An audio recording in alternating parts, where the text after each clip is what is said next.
જય સ્વામિનારાયણ. સહજાનંદ વિદ્યાલયના video lecture શિક્ષણમાં આપ સર્વ વિદ્યાર્થી મિત્રોનું હાર્દિક સ્વાગત છે. ધોરણ 11 રસાયણ વિજ્ઞાન પ્રકરણ 4. આજના લેક્ચરમાં આપણે અણુ કે આયનો, જે ખાસ કરીને દ્વિપરમાણિક અણુ કે આયનો હોય એમાં સંકરણ અને એની ભૌમિતિક રચના કયા પ્રકારની બને એના વિશે સમજીશું. તો સૌ પહેલાં તો આપણે એ જોઈ લઈએ કે આ ટોપિક પર આધારિત લગભગ દર વર્ષે 1 કે 2 પ્રશ્નો JEE, નીટ, ગુજસેટ વગેરેમાં પૂછાય જ છે. દાખલા કે તમે જુઓ, AIEEE 1989માં આમ પૂછાયું હતું કે નીચેનામાંથી કયા અણુનો આકાર પિરામિડલ એટલે કે ત્રિકોણીય પિરામિડલ છે, કયા અણુનું વિદ્યુત ડાયપોલનું મૂલ્ય 0 છે, એ પણ આ ભૌમિતિક રચનાની મદદથી સમજી શકાય. ClO3- આયનમાં કયા પ્રકારની સંકૃત કક્ષકોનો ઉપયોગ થાય છે, મતલબ કે કયા પ્રકારનું સંકરણ થાય છે. એ રીતે બીજા પ્રશ્ન તમે જુઓ કે ભાઈ NO2+, NO3- NH4+ આયનમાં સંકરણ અનુક્રમે કયા કયા હોય છે, બરોબર. NH3PtCl4 PCl5BCl3માં સંકરણ અનુક્રમે કયા કયા હોય, બરોબર. 2001માં પૂછાઈ ગયેલો પ્રશ્ન છે. 2002 અને 2003માં પણ આ જ પ્રકારના ભાઈ નીચે આ પ્રકારના જ પ્રશ્નો પૂછાઈ ગયા કે નીચેનામાંથી ઘટકો કે જે રેખાકૃત કાર્બન કે જે sp3 સંકરણ ધરાવતા હોય, બરોબર, અને નીચેના અણુની કઈ જોડમાં કાયમી દ્વિધ્રુવ ચાક માત્રા બંને અણુ માટે હશે. તો આ પ્રકારના પ્રશ્નો આ ટોપિક ઉપર આધારિત પૂછાતા હોય છે. તો આપણે હવે એ સંકરણ, ભૌમિતિક આકાર, દ્વિધ્રુવ ચાક માત્રા કેવી રીતે નક્કી કરવું એ આપણે હવે જોઈએ. એ માટે સૌ પ્રથમ આપણે મધ્યસ્થ પરમાણુએ એની આસપાસ કુલ ઇલેક્ટ્રોન યુગ્મની સંખ્યાની ગણતરી કરવી પડે. આની પછી જ આપણે કુલ ઇલેક્ટ્રોન યુગ્મ કેવી રીતે ગણવાના એ જોઈએ. પણ મધ્યસ્થ પરમાણુની આસપાસ કુલ ઇલેક્ટ્રોન યુગ્મની સંખ્યા માલુમ પડે તો સંકરણ, અણુ પ્રકાર, ભૌમિતિક આકાર કે અણુ ધ્રુવીય છે કે અધ્રુવીય એ આપણને માલુમ પડે છે. તો સૌથી પહેલા આપણે યાદ રાખી લેવાનું કે કુલ ઇલેક્ટ્રોન યુગ્મ 2 હોય તો હંમેશા sp સંકરણ થતું હોય, બરોબર, અને એ અણુનો પ્રકાર Ab2 હોય, અણુનો આકાર રેખી હોય.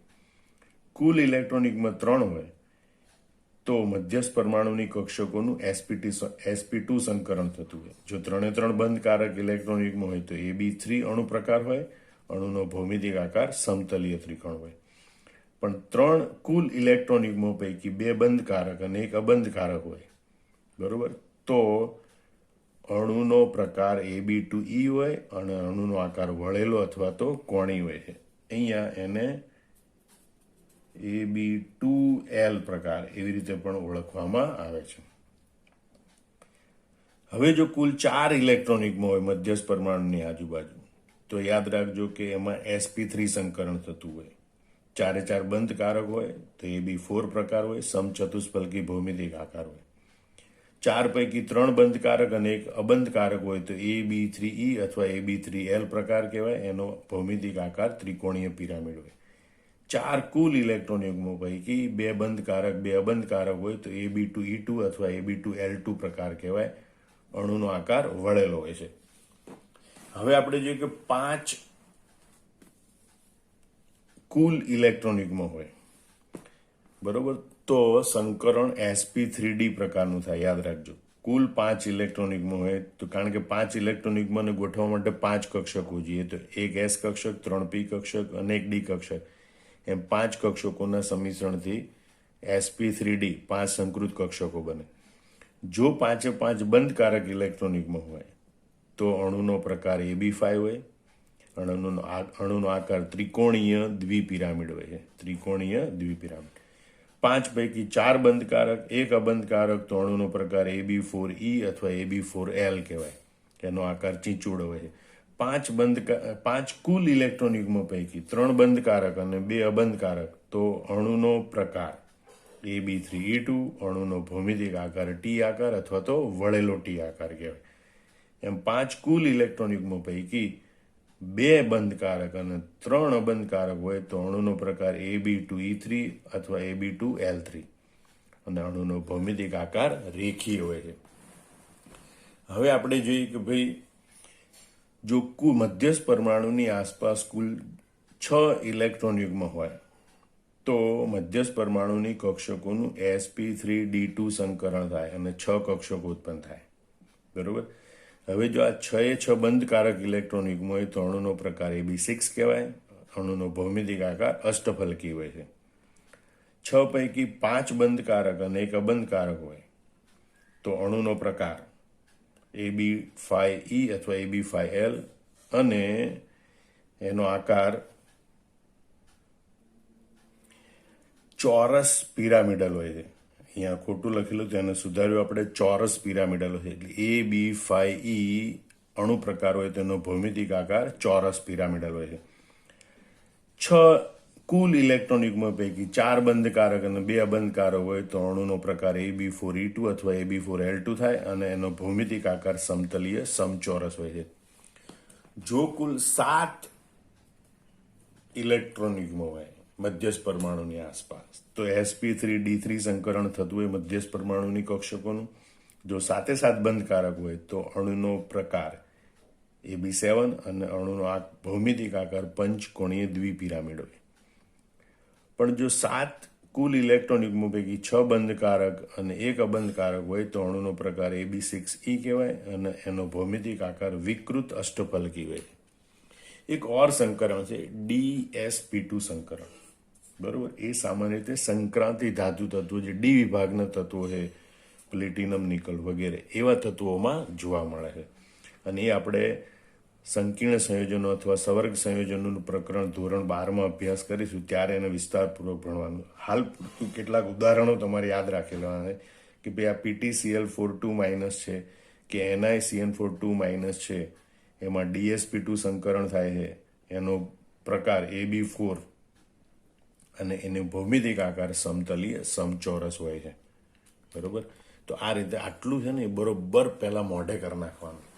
ત્યાર પછી તમને આમાંથી કોઈ પણ અણુ આપેલો હોય તો એ અણુનો ભૌમિતિક આકાર, એમાં થતું સંકરણ, એની ધ્રુવીયતા વગેરેની ચકાસણી તમે કરી શકો. હવે આપણે જોઈએ એ કેવી રીતે નક્કી કરી શકાય કુલ ઇલેક્ટ્રોન યુગ્મ. તો દ્વિપરમાણવિક અણુ કે આયનમાં સંકરણ અને ભૌમિતિક આકાર નક્કી કરવા માટે સૌથી મહત્વની બાબત છે આ છેલ્લો ટોપિક, જો કુલ ઇલેક્ટ્રોન યુગ્મની ગણતરી કરવી. પણ એના પહેલા 3 સ્ટેપને ફોલો કરવાના. બરોબર. તો પહેલા તો મધ્યસ્થ પરમાણુના સંયોજકતા ઇલેક્ટ્રોન એટલે કે વેલેન્સ ઇલેક્ટ્રોનની ખબર હોવી જોઈએ. મધ્યસ્થ પરમાણુ તરીકે આ તમને જે આટલા આપેલા છે ને એને યાદ રાખી લો. સમૂહ 2 નું તત્વ બેરિલિયમ છે એટલે એના સંયોજકતા ઇલેક્ટ્રોન 2 હોય, આપણે યાદ રાખવાનું, મતલબ કે ગોખી નાખવાનું. સમૂહ 13 ના તત્વ બોર, અલ્લાકા, ગલ્લા, બોરોન, એલ્યુમિનિયમ, તો એના સંયોજકતા ઇલેક્ટ્રોન 3 હોય.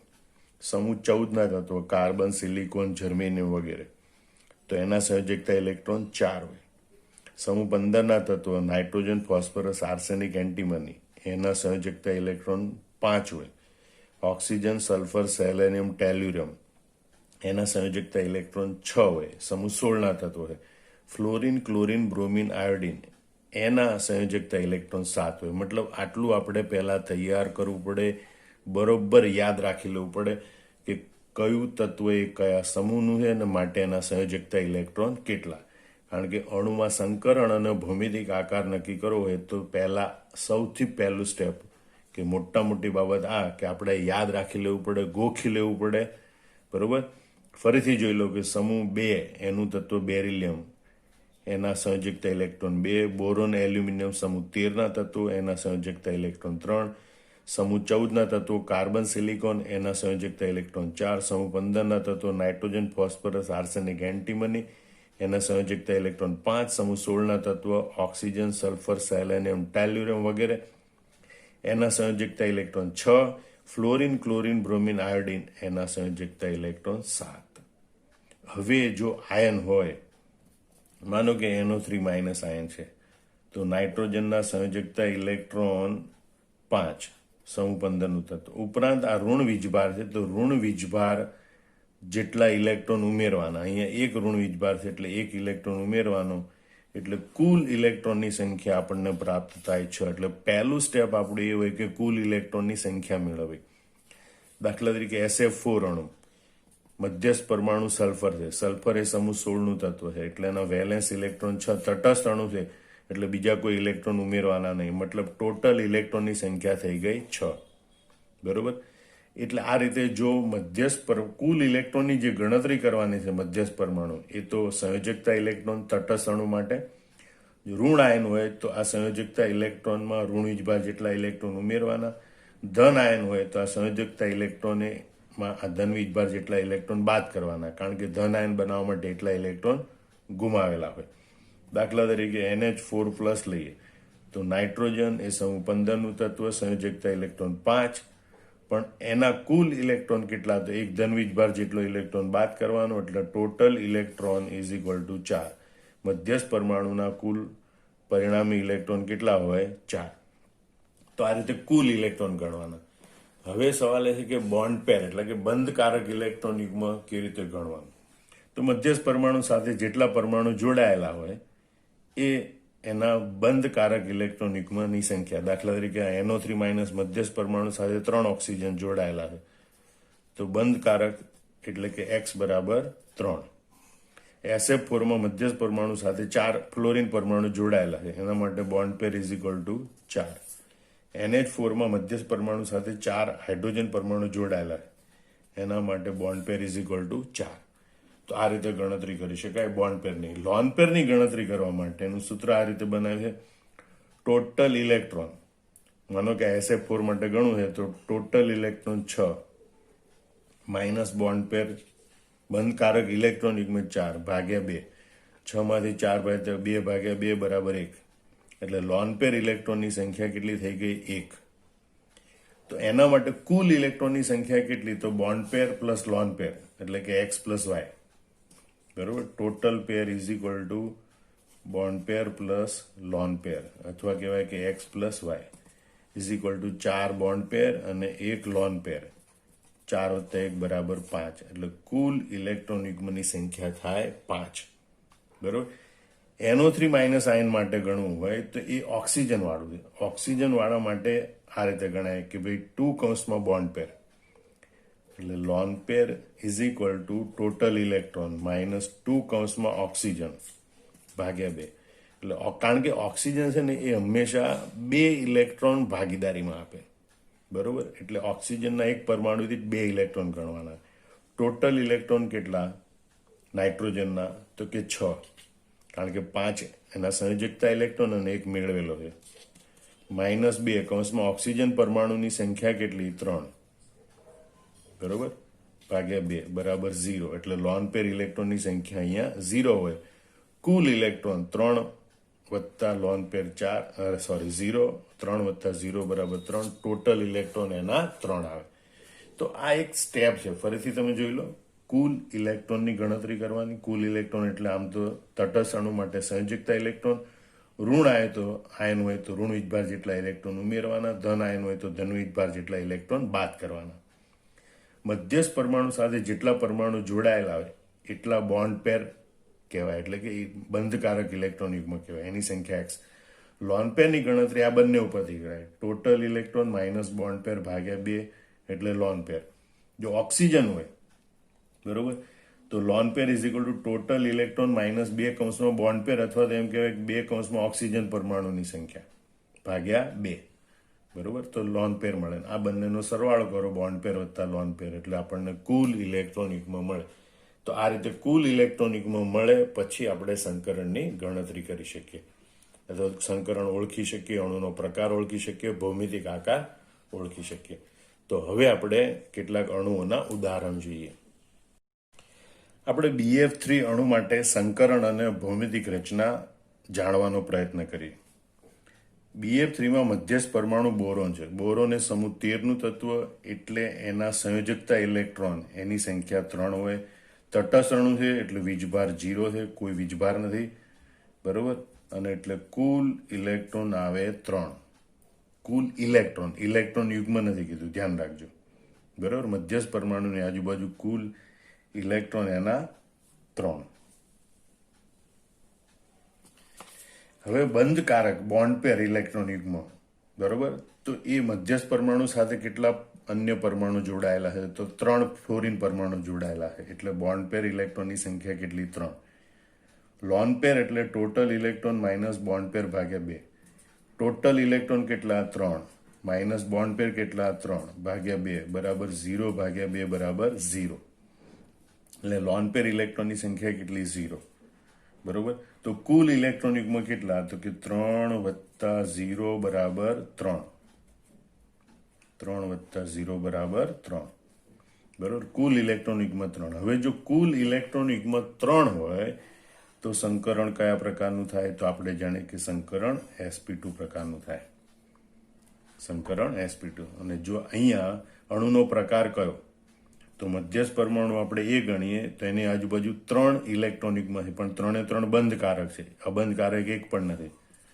એટલે અણુનો પ્રકાર abc પ્રકાર થાય. બરોબર. તેનો ભૌમિતિક આકાર કયો? તો મધ્યસ્થ પરમાણુ સાથે 3 3 બંધકારક હોય, ઇલેક્ટ્રોન યુગ્મ હોય તો એ સમતલીય ત્રિકોણ આકારમાં ગોઠવાય. બરોબર. એટલે BF3 એનો ભૌમિતિક આકાર એ સમતલીય ત્રિકોણ હોય. અબંધકારક ઇલેક્ટ્રોન યુગ્મ કેટલા? તો કે 0. બરોબર. આમ 0 ગણી શકાય. પણ ધ્યાન રાખો, ફ્લોરિન છે ને એની આજુબાજુ ટોટલ 3 2 2 4 2 6 આ રીતે દરેક ફ્લોરિન પરમાણુની આજુબાજુ 6 ઇલેક્ટ્રોન હોય, એટલે કે 3 3 ઇલેક્ટ્રોન યુગ્મ હોય.